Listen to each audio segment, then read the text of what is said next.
Corporation ચૂંટણીમાં મોટું સોગંદનામું રજૂ કરવામાં આવ્યું છે.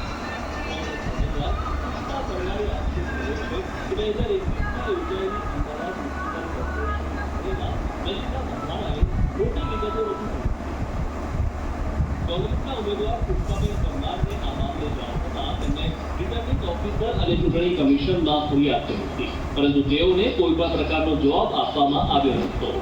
આખરે તેમણે કોર્ટના દરવાજા ખટખટાવતા 3 વર્ષ બાદ કોર્ટે લલિતા મકવાણા સામે પ્રોસેસ કરવા આદેશ કર્યો છે. બીજી તરફ લલિતા મકવાણાએ પોતાના પર લાગેલા સમગ્ર આક્ષેપ ફગાવી દીધા છે. સોગંદનામું ખોટું કરેલું એટલે અમે રિટર્નિંગ ઓફિસરના એક મારા સાથી ઉમેદવાર મહેન્દ્રભાઈ પટેલે 11 તારીખ 2021ના રોજ ફેબ્રુઆરીમાં એમણે રિટર્નિંગ ઓફિસરને એક અરજી આપેલી, પણ એમણે કંઈ ધ્યાનમાં લીધું નહીં.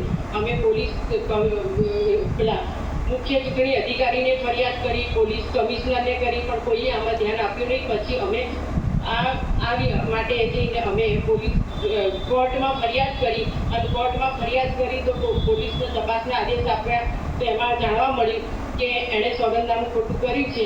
એના મારા પુરાવા સાચા જ હતા. એના હિસાબે એને પેલું એમ નહીં એટલે સાચા હતા ને એટલે એને શું કહેવાય કોર્ટે એની પર ફરિયાદ લીધી છે. વસ્તુ કંઈ નથી, વિરોધ પક્ષ વિરોધ કરે છે. કોંગ્રેસ માંથી એ છે, ભાજપમાંથી હું છું, અને મારે કોઈ એવું એફિડેવિટ મેં સાચી જ દીધી છે. અને મેં હમણાં જતા લગ્ન કર્યા, એ મેં લગ્નના સર્ટી પુરાવા મૂક્યા છે, અને મારા ડોક્યુમેન્ટ્સ ઉપર આધારે હું આ ઇલેક્શન લડી છું. એ પુરાવા સાચા છે. આપણે ઈમાનદારીથી કામ કરીએ છીએ, એટલે કામ કરવા આવ્યા છે. આવો બીજો કોઈ આપણે ઓલો હેતુ છે કોંગ્રેસ વાળા છે તે તો આ પ્રતિનિધિ તરીકે ચૂંટાઈને આવી છું, એટલે વિપક્ષ તો વિપક્ષનું કામ કરશે. સમગ્ર કેસમાં પોલીસે પણ તપાસ કરીને રિપોર્ટ કોર્ટને સોંપી દીધો છે. ત્યારે જો લલિતા મકવાણા સામે ગુનો સાબિત થશે તો સજા થઈ શકે છે. સૌપ્રથમ તો જાણવા આવ્યું કે બેને ખોટા સોગંદનામા કર્યા છે.